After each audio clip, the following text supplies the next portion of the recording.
I was standing at the edge of the school courtyard when the noise hit me first. Sharp, cutting laughter that didn't belong to children having fun. It was the kind that makes your skin tighten, the kind that tells you someone is being torn apart in the center of it. Then I saw her. Emily Carter, Auntie Margaret's daughter, on her knees, her backpack ripped open, notebooks scattered across the pavement like someone had shaken her life upside down. Pages fluttered in the wind, and she scrambled to grab them with trembling fingers. 3 girls stood over her. Madison Blake in front, chin lifted like she ruled the ground she walked on. She pointed at Emily's clothes, laughed at her accent, and held up Emily's dented metal lunchbox like it was something contaminated. "Cheap," she sneered, tossing it onto the ground. I stepped closer, but the teachers nearby pretended to be blind. Even Principal Richard Hale walked straight past the scene, eyes fixed ahead, as if acknowledging cruelty might stain his immaculate reputation. Emily looked up at me for just a second. Her eyes shimmered with humiliation, silently pleading, "Don't make this worse. Don't make a scene." She'd learned to shrink, to disappear, to survive. Then Madison shoved her again. The laughter around us erupted, loud, bold, echoing off metal lockers like a cruel soundtrack. My chest tightened as I crouched beside Emily, helping her gather her things while every pair of eyes in that courtyard burned into my back. Only then did Principal Hale stop walking. He didn't look at Madison or her friends. He looked at Emily. "Why are you creating a disruption?" he asked, his voice dripping with false concern. Emily stammered, I didn't," but Hale cut her off with a sigh. "Emily, we've talked about this attention-seeking behavior." The girls snickered behind him. I watched Emily fold into herself, shoulders collapsing, voice dying in her throat. Something cold and razor-sharp settled inside me, anger that didn't flare but simmered. Hale walked away, shoulder to shoulder with the bullies, speaking to them in the warm, fatherly tone he never used with kids like Emily. Emily whispered, barely audible, "Please don't tell Mom. She already has too much to handle." And that's when I knew. This wasn't an isolated incident. This wasn't an accident. This was a pattern, a system protecting the powerful and pretending the quiet kids didn't exist. There was only one place where Hale couldn't hide behind his office door, behind his polished smile, behind his donors. The PTA meeting on Friday. As Emily and I walked home, the silence between us felt heavy, full of things unspoken and wounds unseen. She kept her head down the entire time, clutching her torn backpack like a shield. And somewhere on those school steps, I made my decision. If the system dared to protect the bullies, then I would expose the system. I grew up watching Auntie Margaret Carter fight life with nothing but her own 2 hands.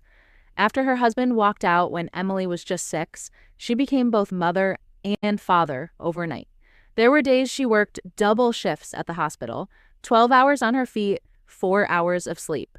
But no matter how exhausted she was, she always came home, sat at the kitchen table, and checked Emily's homework with a tired smile.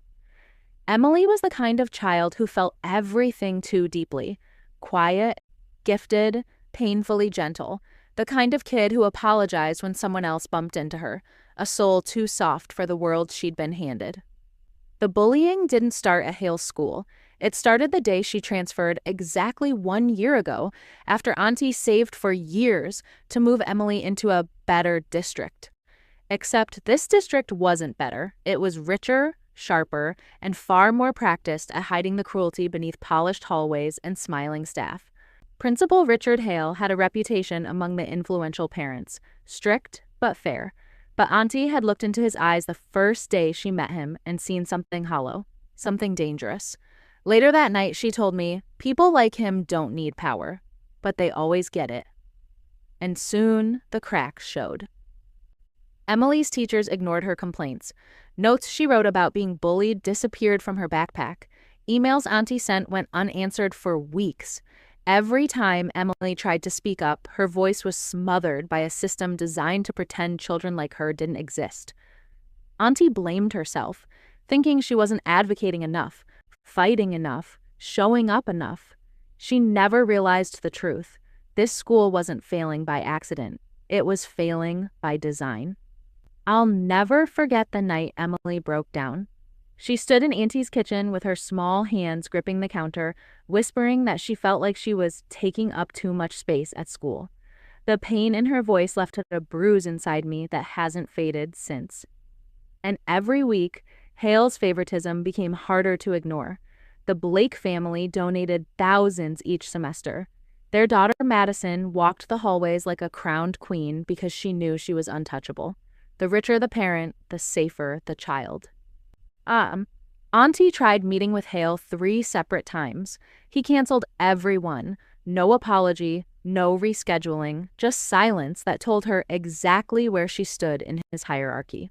I watched Margaret change during that year. She lost pieces of herself, her sleep, her laughter, her optimism. And with each piece she lost, Emily's light dimmed a little more. And somewhere along the way, my own childhood shadows came flooding back. Memories of teachers who dismissed my mother, principals who protected the loudest voices, bullies whose parents bought them forgiveness. This wasn't just happening to Emily, it was happening to the child I used to be.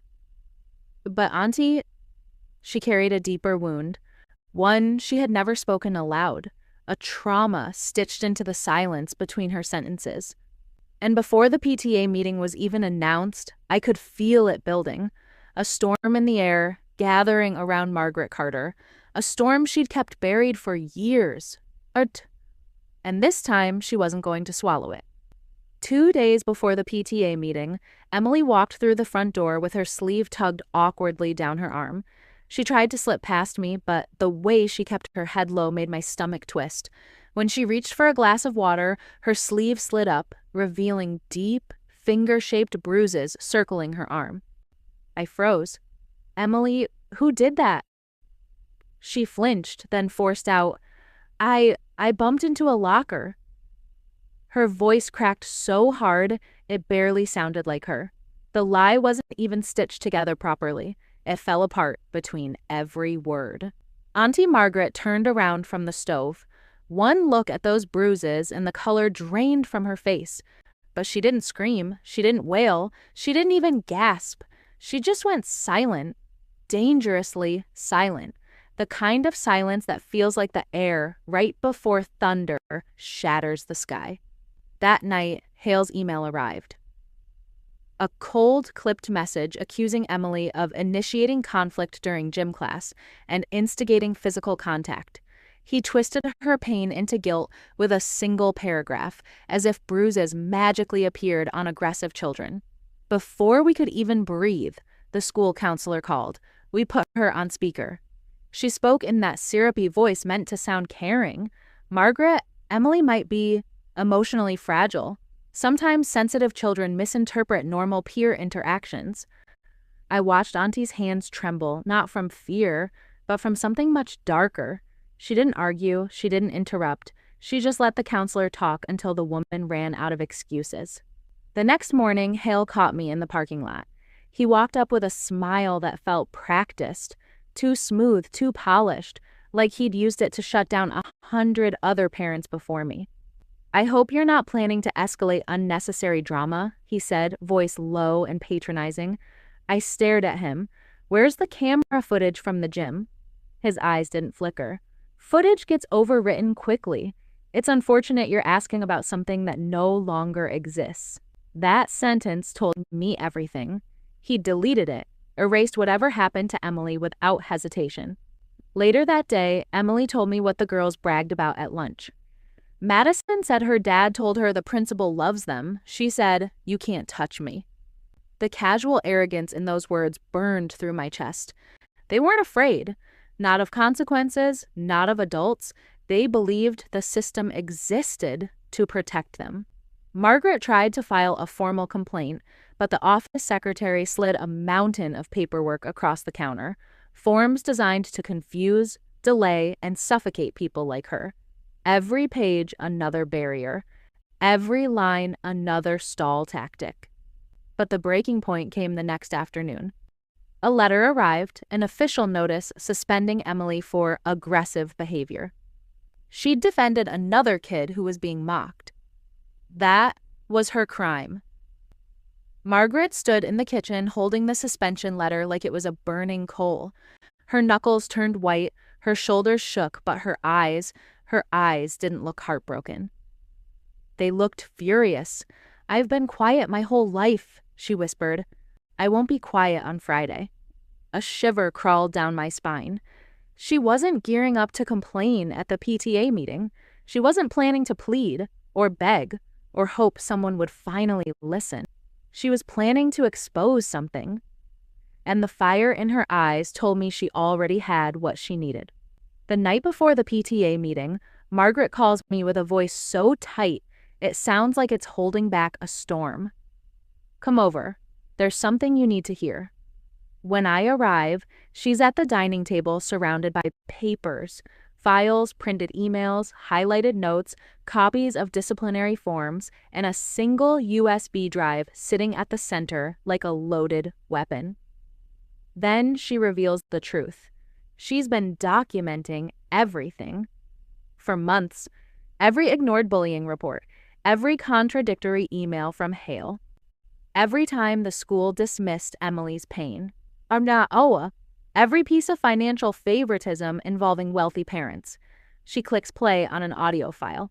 Principal Hale's voice fills the room, smooth, condescending, unmistakable. "Don't worry, Madison is safe. Kids like Emily need thicker skin." The room feels colder. My stomach twists into something sharp. Anger, disgust, disbelief. Next, she shows me the photos. Emily's bruises, side by side with the time-stamped gym schedule. And witness statements from 2 scared students who saw what really happened. Then Margaret pulls out the school's financial documents, donations from the Blake family carefully lined up next to special permissions, waived consequences, and guidance notes written by Hale himself. It's corruption in printed form. And finally, her voice breaks. Not from weakness, but from something deeper. She tells me about her own childhood. The bullying, the silence, the way adults ignored her until she learned to stop asking for help. "I promised myself," she whispers, eyes on the USB, "that my daughter would never live the life I survived." She pushes the USB towards me. "Tomorrow, I'm not speaking as a mother. I'm speaking as a witness." Then the phone rings. "Hale." Margaret puts it on speaker. His voice oozes false concern wrapped in threat. "Margaret, it would be unfortunate if this misunderstanding affected Emily's future here. Let's not make this bigger than it needs to be." Margaret's eyes harden. A calm, dangerous kind of resolve settles over her. "See you tomorrow, Principal Hale." She hangs up. The silence afterward feels electric, like the moment right before lightning hits the ground. And in that moment, I finally understand. Tomorrow isn't just a PTA meeting. It's an exposure, a reckoning, a shift in power that Hale will never see coming. And I will be there when the truth explodes. The PTA meeting is overflowing, every seat taken, parents lining the walls, teachers whispering to each other, board members sitting stiffly at the front. Even the superintendent has shown up, which never happens unless something serious is brewing. Principal Hale stands at the podium, flawless smile in place, acting like the champion of student well-being. His voice is polished, rehearsed, plastic, but the room feels like it's waiting for a storm. When the floor opens for parent concerns, Margaret rises slowly from her seat. She doesn't look scared. She looks ready. The USB drive glints between her fingers like evidence in a courtroom. A hush falls instantly. Her presence carries a gravity that pulls every gaze toward her. She starts simply, clearly. She states the bullying Emily endured. She gives dates, names, incidents, patterns, ignored reports, dismissed pleas. Hale tries to cut her off. Margaret, perhaps we should discuss this privately. She raises her hand, steady and commanding. I'm not finished. The room freezes. Margaret walks to the projector, plugs in the USB, and turns to face the crowd. The first audio file plays. Hale's voice, cold and dismissive, brushing off Emily's complaint like an inconvenience. A wave of shocked whispers rolls through the audience. The second audio file is worse, Hale chuckling softly as he reassures the Blake family. Madison is safe. Kids like Emily need thicker skin. Madison's mother turns white as parents around her stare with open disgust. Margaret clicks to the next slide. Financial documents, donations, dates, corresponding special accommodations for Madison. A map of corruption laid bare. Hale lunges forward, furious, trying to switch off the projector. But the superintendent steps in front of him. Sit down, Hale, he says quietly. Now. The room vibrates with tension. Margaret reveals the photos next. Emily's bruises lined up beside the deleted camera, timestamps, and gym schedule. The audience erupts. Parents shout. Teachers look ashamed. A few board members bury their faces in their hands. Hale's voice shakes as he insists, "This is fabricated. She is manipulating." Margaret presses play on the final recording. His voice from the night before, "It would be unfortunate if this misunderstanding affected Emily's future here." Silence. A deadly, unforgiving silence. Then, chaos. The superintendent and board members rush into a corner to deliberate. Teachers step away from Hale like he's radioactive. Parents whisper furiously, phones already out, recording everything. 2 security officers approach the principal. Hale, you need to come with us." He sputters excuses, red-faced and sweating, but there's no saving him now. He's escorted out of the room as cameras click and parents glare. Madison's parents slip out behind him, avoiding eye contact with anyone. Margaret remains standing, calm, steady, unshaken.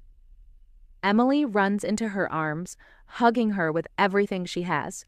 For the first time in weeks, Margaret's shoulders soften. "Sis." Several parents approach her, thanking her, telling her she spoke for their children too, for the kids who were scared, unheard, overlooked. When the meeting adjourns, the superintendent announces the decision.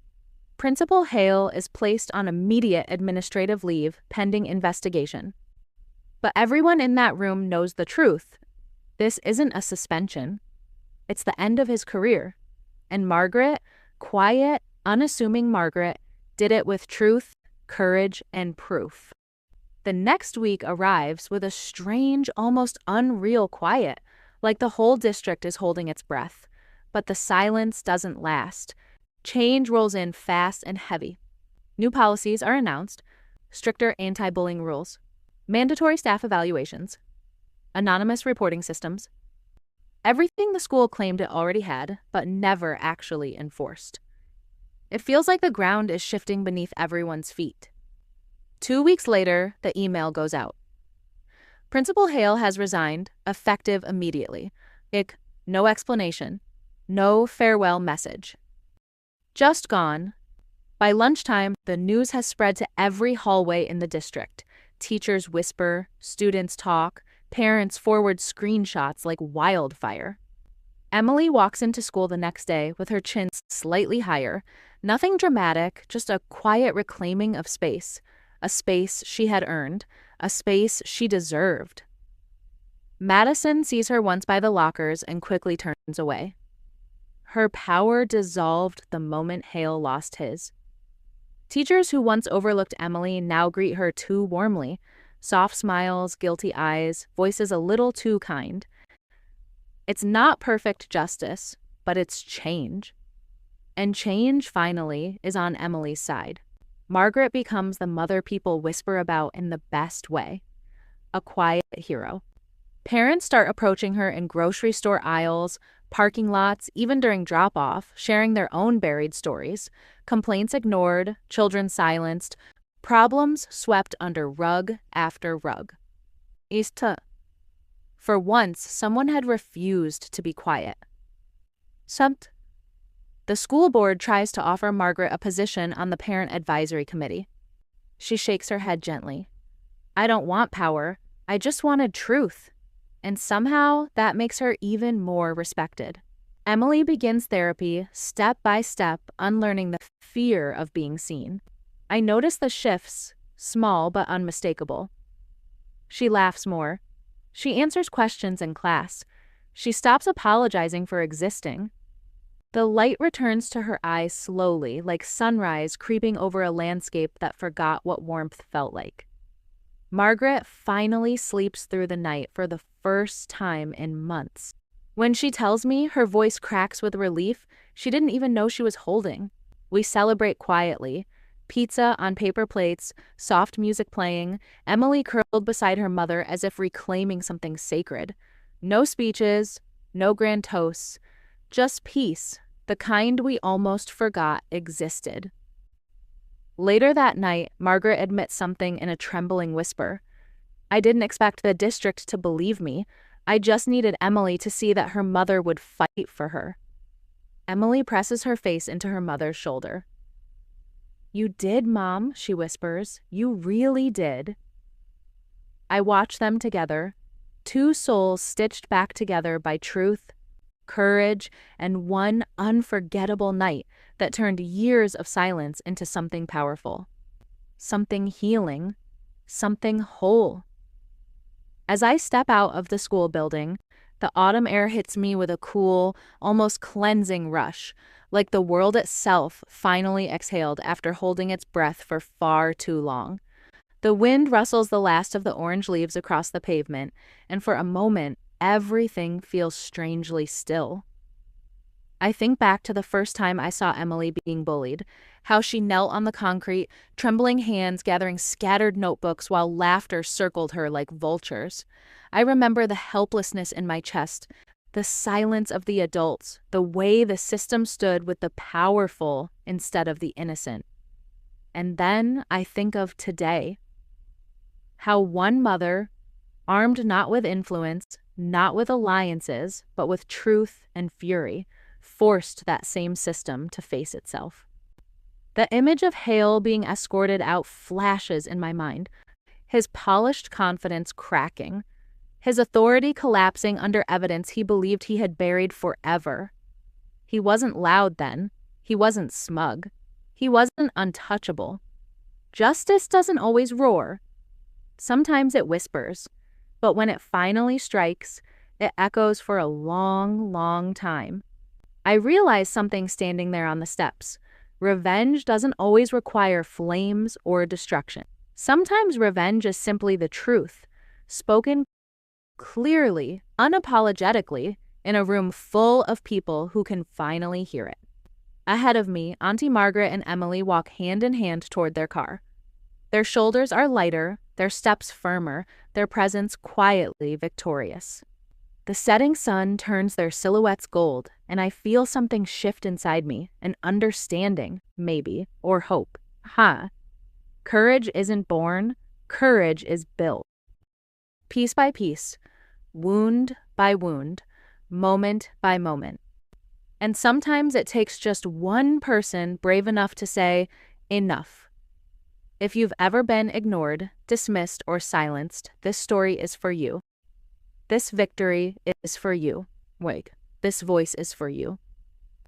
And if you want more stories like this, raw, real, emotional, and unforgettable, make sure you subscribe. Because the next one is even more unbelievable.